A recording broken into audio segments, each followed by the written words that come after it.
So this is like day 2 where I watered in. There is some air where the bean is. It's got a little bit of a smell.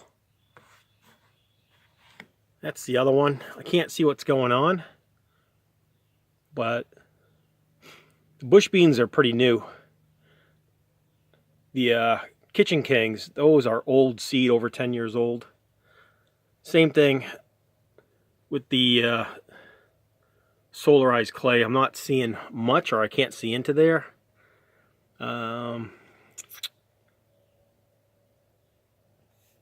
This is the Kitchen King.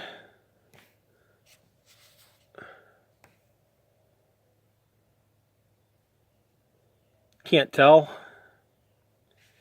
The Blue Lake.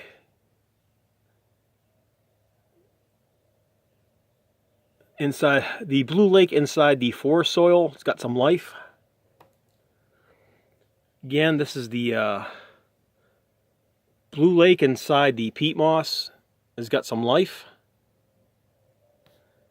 And the Kitchen King inside the peat moss. Something's happening. Can't tell though. It's the other one. But we do know that the Blue Lake 156 is definitely doing something. This is the other one. They are viable seeds. If the Kitchen King doesn't pull through, especially on forest soil or peat moss, if it can't pull through, I think we have to excavate this one. I mean, it's peat moss, right? Everything and anything grows in peat moss. But I'm not seeing a root. It's like there should be a root popping out. Again, not seeing the root. But it's not looking promising.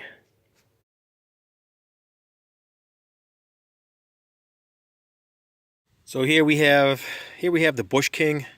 This is an 11-year-old seed. None of them. I mean, they're not going to come up out of the clay soils, but not even out of the peat moss. Nothing broke, and the cups kind of smell kind of funny.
All right, it's like day 4 or 5. I think it's day 5. The Blue Lake bush beans and peat moss.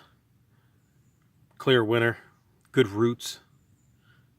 Growing really well. The bush beans and forest soil are growing. They're definitely growing. Slower, much slower.